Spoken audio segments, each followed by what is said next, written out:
Hi, I'm John Atack. This is my great friend Christian Szurko, and we're going to talk about something like the rights of leaders in extreme authoritarian sects, and what we might do to help these people rather than the usual hurling of brickbats at them and burning them at the stake. Something generally like that. So that's given you something to start with, hopefully. Okay. Well, rights. I prefer to call it just treating people like people. Yeah. So let's start there. You and I have talked so many times about how we would talk to anybody and try to help anybody. And I know the famous kind of comment is if David Miscavige called up and asked for help, we would help him. And that's Yep, true. we would. But the problem is, what do we do with him? And so that's been on my mind a lot. We've talked about it. I've talked about it with other people, and there isn't a way out. There isn't a paved road to No. get from where they are. And Or there a are white taped route, to quote Ron Hubbard. Yes, well, I was trying to avoid that one. Because Jump otherwise off the bridge. Jump off the bridge. I'd have to change my name otherwise. But there isn't any clearly marked out way to say you don't have to stay like this forever, even though the more I think about it, the more I realize there is pressure on the leader to stay as a leader. He's created a trap for other people, and he's fallen into it himself, basically, or herself, or themselves, or whatever. Itself. Well, yes, for Britain itself. Well, that's not, gender neutral people should be considered as well.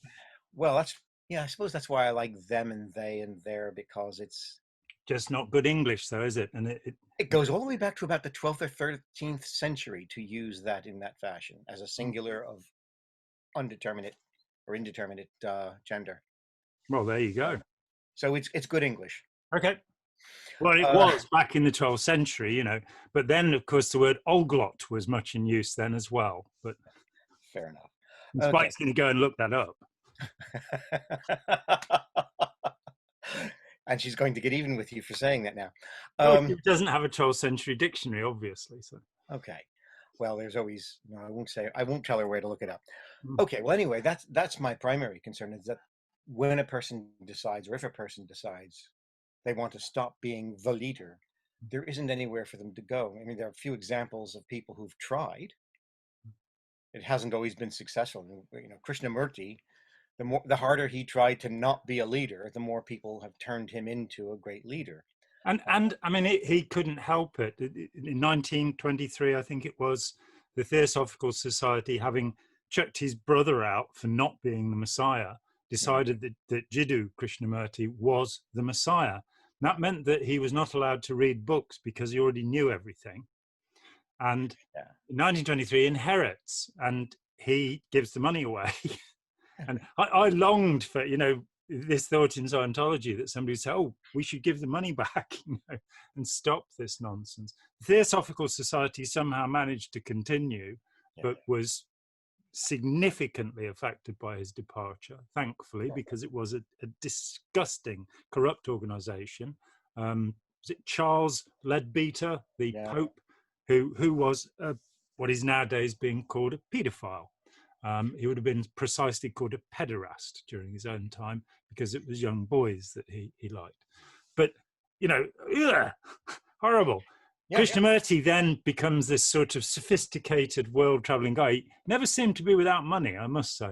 He had his suits made in Savile Row, and he was bisexual and had many partners.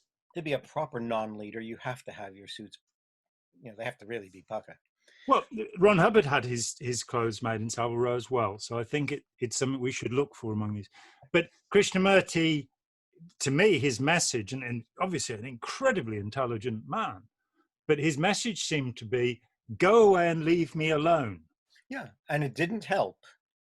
Yeah, and he didn't realize that he needed to go away and stop giving public meetings where he said that, or publishing books where he said that, to just go away.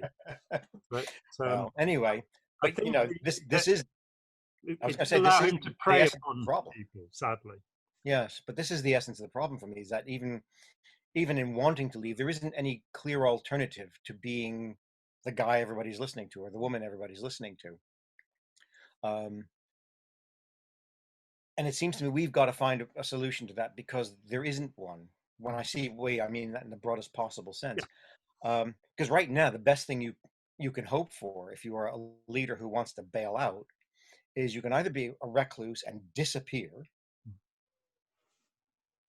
and really disappear, like just vanish off the map, and that's getting harder all the time now with surveillance and the like, or become a fugitive, which is almost the same thing, except that you're being hunted actively because people have figured out what you were doing when you were a leader. Neither of those versions of vanishing really are a way out. They are, or you can go to prison, or you can just accept, you're now going to go to prison if you've done things worthy of prison, or now you're going to be a pariah and people will throw things at you on the streets, or there is no way back, I guess is what I'm saying. And that concerns me, that we haven't really figured out an alternative after all this time of saying to somebody, you want to get out. I understand you want to get out. Let's look at what happened to you. Let's look at what you did to yourself. Let's look at what you did to other people. And let's look at how you fix that. And I've run over a variety of ideas in my own head about it from time to time.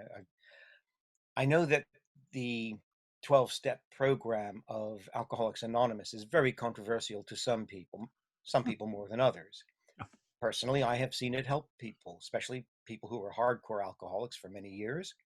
I've heard critics of the program say that it helped them, but that in America, of course, you have the distinction between the atheist Alcoholics Anonymous and the higher power Alcoholics Anonymous. And I knew somebody who was with the atheist version. And I also, in this country, I know a guy who's a critic of Alcoholics Anonymous, but he points out that it's nowhere near as bad as the organizations that you and I largely deal with. So it's the criticism is not strident, for the most part. Right. And the fact is that some of the criticism tends to be about how local chapters are run by individuals, and now we're back into the problem of people wanting to be leaders. But if you follow the book, A, you're not supposed to have that kind of a leader in any chapter, and B, the idea of higher power is always defined as you conceive it to be. And that can be, and the book does go on to say, and that can be your own higher self or your own best self to which you aspire, that kind of thing. So some of the problem is being made on a local level and then transferred to be applied to the entire organization. And but nevertheless, in this instance, I think, what is it, step 8 or step 9? I can't remember now the steps, but I think it's step 8, says that you're supposed to make amends, except where to do so would do further damage.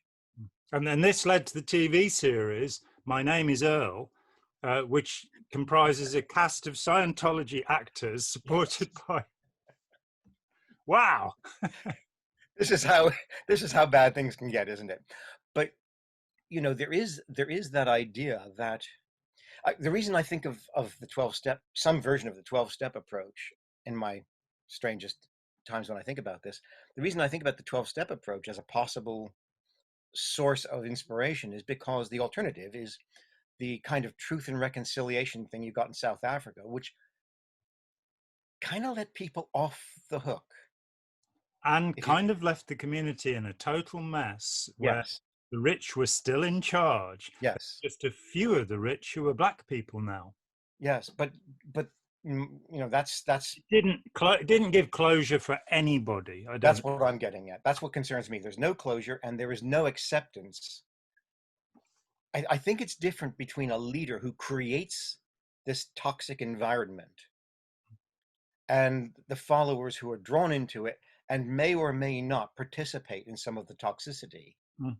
I think that distinction has to be made, because they wouldn't be toxic if they weren't being influenced by the leader, if they weren't having artificially constructed and manufactured experiences confirming the leader's authority, if there wasn't a the meltdown and control of communication, and if there wasn't the contextualizing of a very distorted view of reality. Mm.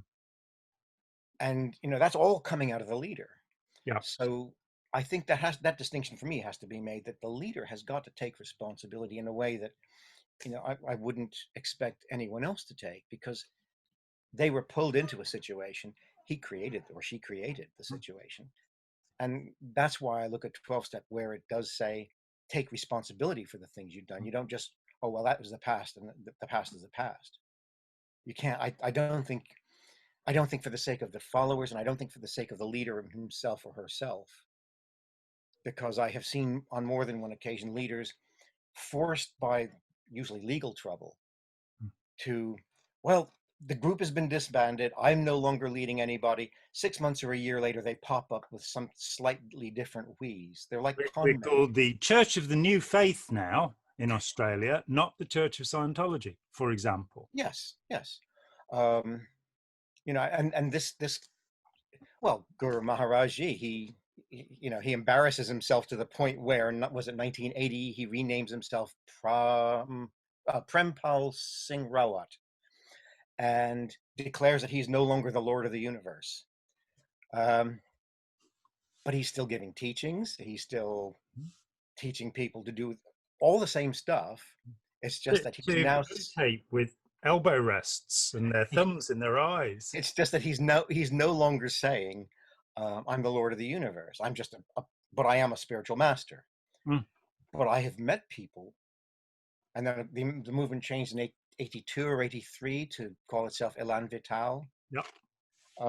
Instead of the Divine Light Mission. Instead of the Divine Light Mission.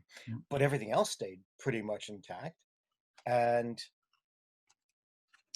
I have met people even in the 90s and early 2000s who were still saying, well, his renunciation of calling himself Lord of the Universe is a parable for us to understand the deeper truth that he is, in fact, the Lord of the universe. So he didn't actually, and I don't think he meant to, stop being a leader. I think he meant to get the heat off. Mm. But that is a pattern that happens when there is no alternative way out. That's a pattern more likely, I think, to happen. People, and the name changing, the rebranding. I mean, thinking about Rajneesh, Bhagwan, yes. Supreme Lord, Osho the Buddha. Mm. This strange idea that they can re-identify themselves. I think one of the things that gets me is that you're dealing with different classes of people with leaders, that they are predatory people, they're controlling people. Yeah. But if you're dealing with somebody who say has the narcissistic personality disorder or that set of symptoms, I'm not really sure that these, that these categories don't leak into each other, which is why I tend to talk about human predators. But the idea is if they have the narcissistic personality disorder, they can be fixed. And the primary thing is that they have to realize that they have this disorder. If, on the other hand, they have the antisocial personality disorder, which is not, in fact, a personality disorder, the diagnostic manual got itself a bit twisted there, because the psychopathic thing is an actual brain condition. So there is this different thing where you have certain alleles which can be measured, so they say, but there will be a deficit in the paralimbic system, the connection between the reactive part of the mind, the old brain, the limbic system, the thinking, the frontotemporal system. Yeah. And that's been demonstrated in hundreds of cases by Kent Keel. You can't fix that. Yeah. But you can create an environment in which that person is no longer dangerous to others. I mean, sometimes it means, Hannibal Lecter, you've got to put a little mask on them, obviously. But so that's one end of it. What can you do to stop them from preying upon others if the condition is that bad? Yeah. But in my estimation, most of the people leading the groups that are called cult groups, destructive cult groups, most of them do tend more towards the narcissistic personality disorder, yeah. And they need the adulation because they are hollow inside, because they are absent of self, and their sense of self, it comes from approval from other people.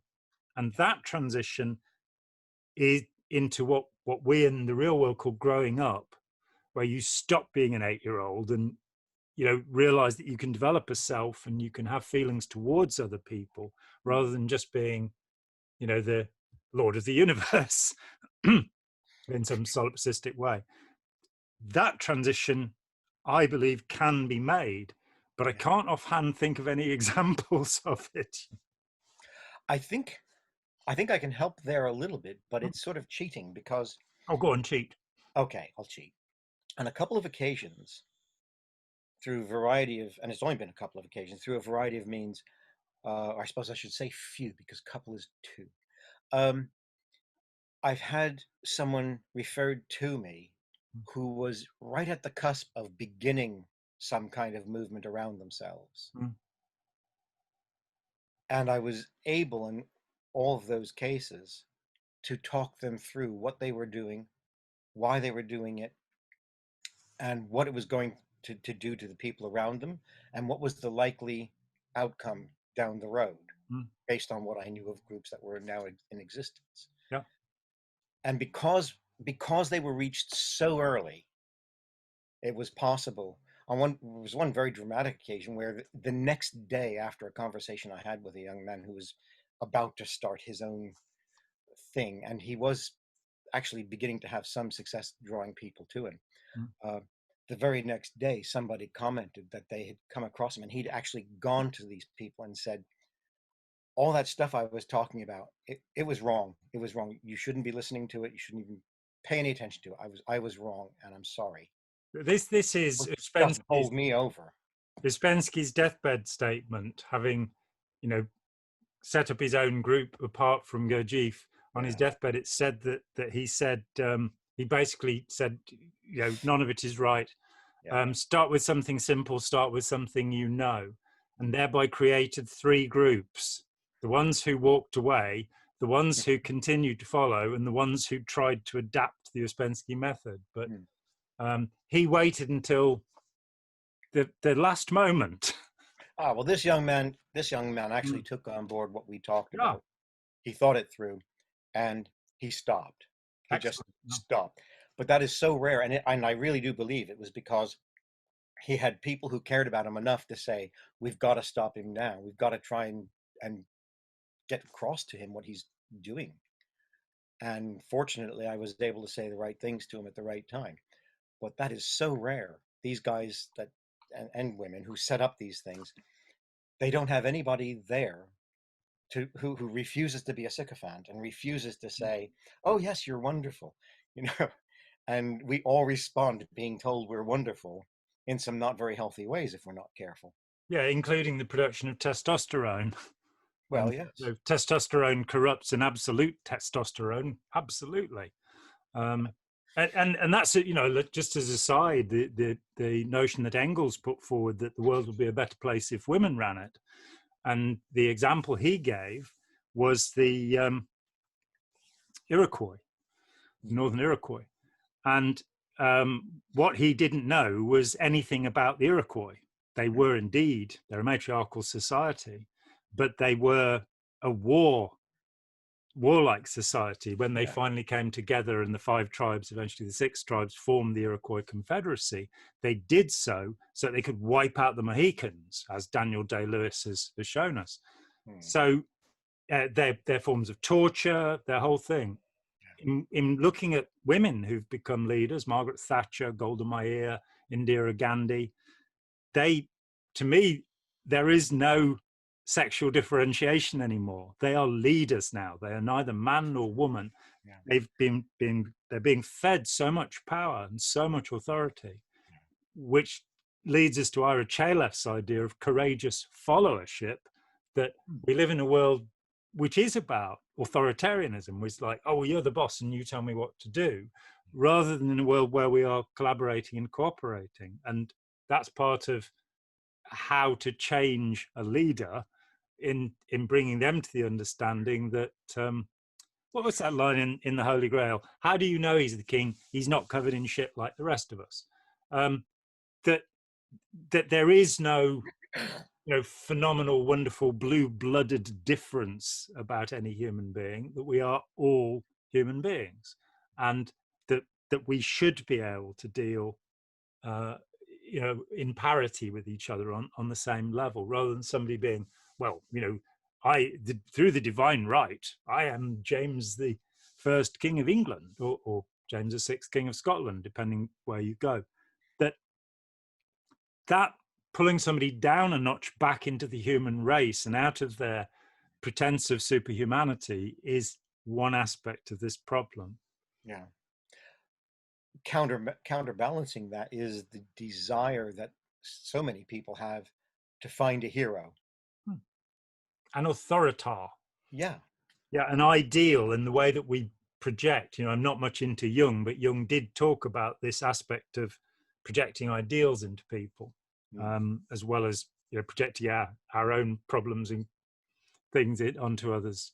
And I certainly felt that with Hubbard, that I felt that I didn't feel that he was godlike, which is strange because he was claiming godlike powers, but that I don't remember ever really thinking about that.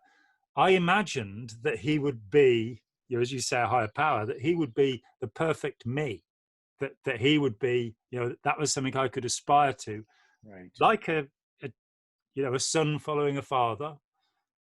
And as I found out in the last year that I was involved, that he was actually a screaming maniac, and therefore far more childish than I am, if you can imagine such a thing, that he really wasn't somebody that I wanted to be. And that just, because I personally regard rage as a failing in human beings, not as a sign of, supernatural wisdom. And but it is idealizing the leader, and in the same way that when we fall in love, we idealize the object of our affection, and see only the lovely things about that person. I want to go back to what you were talking about with narcissists versus. Let's call them psychopaths. Let's not try and call them antisocial personality type people. There's a book, and I know you've got it as well, and it's a book that I have found. It's not the last word, but it was one of the first words, and it still has a way of turning the subject on its head. It's called Leaders and Followers. Came from 1992. I got mine as a gift from the late Betty Tilden. And what I find interesting about it is the way that they describe the figure of the leader. Yeah. And they list 5 characteristics. They talk about the hero, the outsider, the narcissist, the charismatic figure, and the entrepreneur. There you go. What page are you on there? So we're on the same page. Page 18, 19, and 20. And, obviously, as I say, it's not the last word, because I feel that they've left out things like the deluded or self-deluded, the person who is ill, speaking of our psychopath or antisocial personality, the person who's on too many drugs, and is hallucinating weird stuff. Not mentioning Rajneesh or Ron Hubbard at this point. Not mentioning either of them or any of the others, or even as somebody who's simply self-deceived. They have maybe a lack of understanding of the things they're talking about, and they're just making stuff up as they go along. There are all sorts of other things that I think should go side by side with those 5 characteristics, but I still think those 5 characteristics are very useful. And I think if we put them on a kind of a line of severity, a kind of a spectrum or a scale, rather than saying absolutely an entrepreneur or absolutely what a friend has called a non-entrepreneur, somebody who couldn't sell blood transfusions to the hemophiliac, a non-entrepreneur. I don't think those 2 things are either one or the other. I think that, like all those other things, they're a graduated scale. And so I think it would be possible to look at every leader and say, well, this one is like Stuart Wilde, he's the great hero. You get these pictures of him on a white horse, just about to ride off and looking back over his shoulder at you. At least you used to do back in the 80s and 90s when I saw his pictures at the festivals and things. And of course, L. Ron Hubbard. How can we go any further on heroes without L. Ron Hubbard, who, as far as I know, makes Superman look like a wimp. Oh uh, yeah. Yeah. if he's to be believed. Yeah. I mean, But Superman never he put sun his underpants on first and his pants on afterwards. exactly, and Superman never sunbathed in the Van Allen belt, did he? No. Um, anyway, um, but all of those characteristics, and even these other things like being a druggie or whatever, um, I think you could analyze each leader of each group and see that they place slightly differently in those five Yeah. scales. And I suppose when we talk about a road back into civilized society for a leader, then we have to look at how we deal with each of those kinds of characteristics in Mm. turn. Because the person who's, I think, maybe this is wrong, but I think the person who is primarily an entrepreneur, Mm. and that's his big thing, he's in it for the money, Mm. and he'll do whatever it takes to make that money. And his Werner other, Erhard perhaps exemplifies this, a man who made his money selling second-hand cars and then found another way of making yeah, a great deal of money very yeah. quickly. and and I think that kind of person, his road back is going to be very different from the person who is so ego consumed that for him the group is a natural extension of Mm. making the world realize that he is great. Yeah. Like L. Ron Hubbard again. Mm. He's so helpful. Is there something wrong here? Illustrate it with L. Ron Hubbard. Mm. Um, It's often the case. yeah, it seems to be.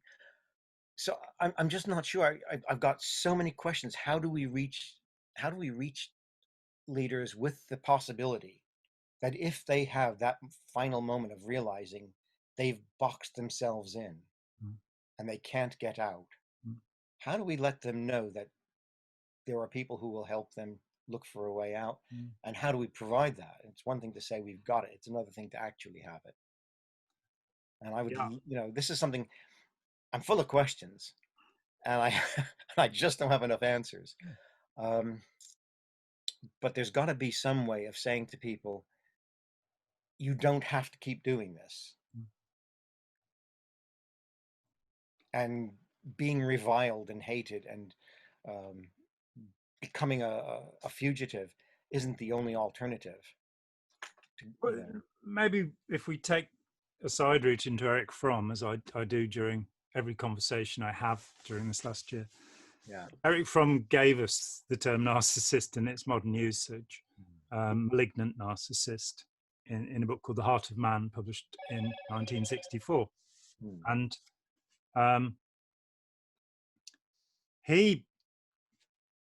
I think it's important to understand that he is saying there is a malignant narcissist. Therefore, there are also benign narcissists. Surely. And that has just left the conversation completely, so that we might occasionally say, well, you know, I was talking about David Bowie and Elton John as good examples of benign narcissists. And I think it's Freddie Mercury probably as well. With Elton John, it's very obvious from his own autobiographical statements that he was deeply unhappy. His sexuality, particularly, you know, growing up in a time when of so much homophobia, and therefore not wanting to believe that about himself. And so he was hollow, he was empty, and to fill that emptiness, he performed. Not all performers are narcissistic by any means, but sometimes it's somebody. But what is in common between the benign and the malignant narcissist, according to Eric Fromm, is the absence of a self, that they didn't. So his disagreement, Freud gives us the word narcissist in the modern usage. You know, Narcissus looking into the pool until he turns into a daffodil or something. But he took that and said, we're born with primary narcissism. The best you can hope for, because Freud was a very optimistic character, is secondary narcissism, because core narcissism is the center of a human being. And he said the narcissist loves only himself. And that, I think, was a true admission on his part. Save that, as Eric Fromm says, no, the narcissist is somebody who does not know how to love. So they his argument, and I think it's a rather good one, is that to become a mature human being, you have to be able to love people.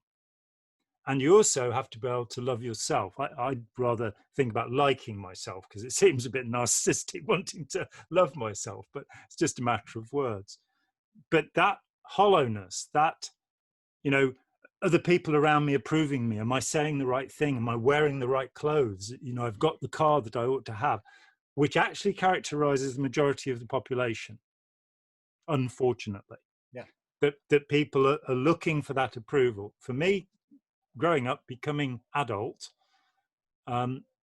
which I hope to do one day, it is about the love that you feel towards other people, and Fromm extends it and says, you first of all have the love that you'll feel for your family, and your friends become your siblings, and you can get to the point where you realize that being a human being, being part of the human race, it is best to have love towards the human race. But very few people achieve that, and I'm certainly not going to. It's not one of my plans. There are people I don't like, and that's all there is to it.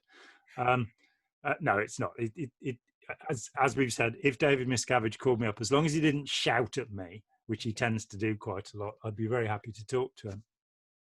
But the problem there, in Fromm's terms, would be that you have a person who is completely addicted to this feedback that they're getting from the world around them. And how do you supplement that? Well, the thing that they're missing is the sense of love, and that there can be no real happiness in life without loving other people, but without love. And again, Eric Fromm talks about, the guy who says, well, when I see the object I want to paint, I will become a painter, as opposed to the person who learns how to paint. And he says, and in love, there are these people, they're waiting for an object of love. They're waiting for somebody to stimulate these feelings in them. And he's saying, well, this is somebody who doesn't know how to love. Love is something that you give, something that you produce. And you will then you can be a self, you can be whole, you can be independent, and you can intermingle with another person, intermix with another person as well, while remaining independent. That there's that power. This is something that the cult leader, the narcissistic person, hasn't experienced. And so, we're having this conversation anew. We've talked about these sort of things in the past, but we're having to think on our feet here. Yeah. But I would see something in that direction, which is to say, you can have a more fulfilling life and not be panic-stricken about being caught all the time. Because what I found out about Hubbard was he was on the run all the time. He was blowing, in his terms. He was leaving places because of the crimes he'd committed, and because his fear that his withholds had been missed, that somebody had worked out what he was up to. So he was always moving. And if he could have been convinced that he was in any way likable in real terms, or that he had something to offer that really was useful, it might have been different. As it was, he just, he even had different personalities, which he exhibited. He wore different clothes for different personae. So when he was being an artist, he had a black beret that he put on. Yes. Yes. So he dressed up because he as he taught his followers, all you have to do to become something is assume the beingness. So if you want to be a great philosopher, all you have to do is say you're a great philosopher. Well, it even comes down to his use of the term hat, doesn't it? Yeah. That he would literally change his hat. He would literally change his hats, and cowboy hats, or this hat, or a captain's hat. Sailor hats. Don't forget the important sailor hat, always pulled down over the huge sebaceous cyst on his forehead. Well, yes, it would be very uncomfortable to just let it rest there. Well, it's just that the photographs, you don't want people realizing that you've got a massive acne spot on your head. and that you daren't see a doctor because you're paranoid. Paranoid about doctors, yes. Well, going back to what you were saying about this thing of being empty inside and not knowing who you are inside, it reminds me of a comment you've shared with me on a number of occasions. I think it was Peter Sellers who Yeah. said he didn't know who he was, and I just recently came across a comment by some other actor to the same effect, that he found that he didn't really know who he was until he was acting, Mm. and then he was that character, and then he stopped being that character and he would not know who he was again. I wish I could remember where I came across that. It was fleeting, and as so many of these things are, if Oh, yeah. I'm doing something and I'm listening to the radio, I don't have time to stop and There write aren't that enough down. post-it notes in the world to notice everything incredible that's happening around us. It's just, No, but I do try. yeah, well, okay, you try, but we try harder. Well, in American terms, that would make you Avis. Exactly. Positioning. Yes. Um, Rather than Hertz, which is now going bankrupt, yeah, apparently. well, they don't try hard enough. Um, And fancy being called Hertz. I mean, what a stupid name. I'm It not going there. hurts. Not Anyway, going there. well, if they're going bankrupt, they can't sue me, so it's fine. No, that's true. Well, or they might sue you to try and recover some money, not realizing that that was already tried before. I don't have any. Yeah. But that idea, I think that's important. This idea that the leader becomes, in a sense, he becomes the sect, or the sect becomes his alter ego, to the point where he has to keep being the leader in order to have a self. Yeah. And you see the deterioration. Jim Jones is a terrible example of it. But the Applewhites, the Bo Peep, Yes, Heaven's Gate cult, that as the leader goes into decline, that then they have to try and take their alter ego with them. And the movement for the restoration of the Ten Commandments, which is a group that's almost never mentioned, which is really sad, because 500 people died, and it's it was 22 years after Jonestown. Maybe it's because it was in Africa, and maybe there's some kind of racist prejudice here. I don't know, but there again, you have a movement where the leader decided, I am going to take you with me when I go, and which has to be, which bit of it's me, which is myself, and how does that work? And where do we begin in undoing this conundrum and saying, because there is such a problem in our society of inflicting punishment on people, and the word punishment means to give pain, I believe, in its root. And that brings me to another point, that when I was thinking about all this, it's the idea that we want the leader to suffer for all the suffering that they've caused their followers. Yes. And I can understand that. I mean, of course, that is a natural impulse. Doesn't mean it's a good impulse. We have a lot of natural impulses we shouldn't be acting on. Personally, I think that's one of them, that if we want to really change things, the one person who has the power to thoroughly unravel an abusive sect is the person who created it. If he's encouraged and enabled to do that. And the one thing that will keep a society in the Dark Ages is revenge, and the vendetta, and the blood feud, and the I'm going to get my own back. And if we have a helicopter, where oh, it's the police, they're coming to get me. It's a black helicopter. Let's go to conspiracy theories. I've lost my thread. That's terrible, isn't it? This thing comes and buzzes my house. And where were we? What on earth were we talking about? What is it? Revenge and vendetta. And the Dark vendetta. That only when a society or an individual gives up the blood feud, you can see it with the Cherokee people, that they were, the Northern Iroquois were terrified of them. And the first comment on record historically from a Cherokee is, we fight war. We exist to fight. That's what we like doing. And again, it's a matriarchal society, folks.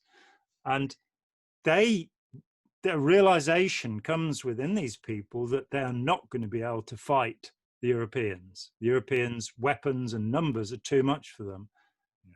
And they give up that aspect. When we look to the Northern Iroquois, of course, what formed the 5 and then 6 tribes was burying the hatchet. That's the term we have from them, that they said, we're not going to kill each other anymore. You know, we don't, yeah, your granddad killed my granddad and all of that, but let's call an end to that. And I think personally, in recovering from involvement with the group, that sense of getting your own back, you know, I don't think you have to forgive. I don't think, you know, I think that's a different concept, and that's up to the individual, and people shouldn't be. That has to be individual. But wanting to harm somebody, anybody, is often what started a cult leader off on their process, that they felt themselves unique and different. And, you know, L. Ron Hubbard said that when talking to Charlie Nairn in 1968, before filming The Secret Life of L. Ron Hubbard. Is it Secret World of L. Ron Hubbard? Shrinking World of L. Ron Hubbard. Oh, that's it. Shrinking World. Yes, there we are. Got there in the end. That Charlie Nairn talked with him beforehand and said, why do you do it? And he said, well, I like to tell my wife that we've made $10,000 today, which in 1968 was a lot of money. But the main thing is I like to catch the clever ones and reel them in. Yeah. That sense of, I'm going to get those kids who called me Spotty when I was 9, you know, and laughed at me because I was scared of horses. I'm going to get them back. And what's more, I'm going to tell them that I was breaking broncos when I was 3.5 years old. So there's a kind of illusory battle going on in their minds, which is some part of it revenge and some part of it esteem, you know, that I should have been valued, you know, and that it's a complex thing. I think I'm actually going to have to wind this up, and which is probably a good thing, because it means that people can make some suggestions, you know, they can actually get into this. People ask us questions, but it'd be very good to hear from somebody who's got somewhere else for us to look for a solution to this problem. And there is one other problem or sub problem to this that I wanted to throw into the mix, because I'd like to hear people's comments about this too. And that is, and this affects not only the founder and leader, but it affects the people immediately under the sort of seconds and thirds and fourths in command, and even lower sometimes. The people who are given the status as authority figures who teach others, you know, the elders in the Jehovah's Witnesses or in the Exclusive Brethren, or the swamis in certain Hindu groups, or the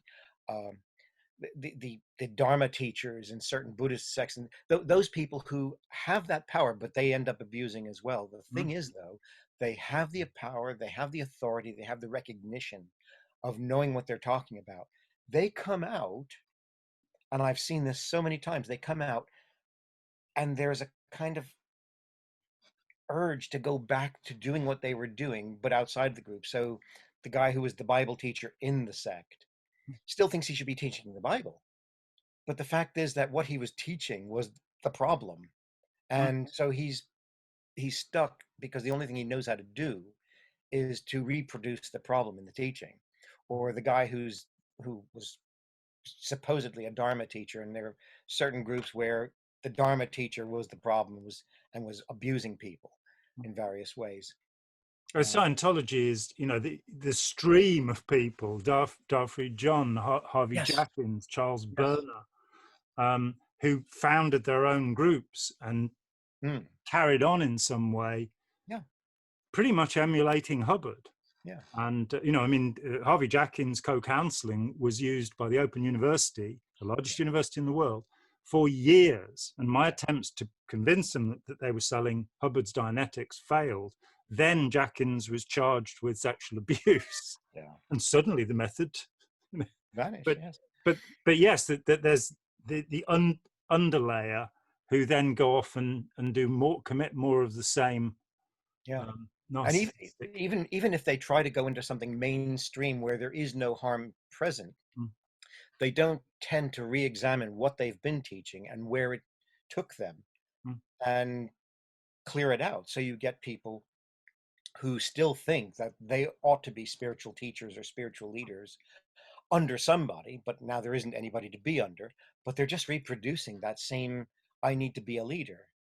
Alan Watts said that, and he's not a person I most admire in all the world, but Alan Watts said that he knew as a kid that he wanted to teach people stuff, but he didn't have anything to teach them. So he became an Anglican priest and then took one of the famous innovators of soldier Zen, the Japanese horror, Daisetsu Suzuki, over to the West, so that we could all get hippie versions of soldier Zen, which is now called mindfulness and being taught to the American military. Ooh, another subject. And round we go. Anyway, anyway, you need to go. I do, and we will talk further on this matter. I will have a quick word before we disappear. Okay. And I look forward to the questions to this. Yeah, and the answers that hopefully somebody. Well, yes, that too. At last, you know. Well. Okay. It's hopeful. Anyway. It's been a pleasure.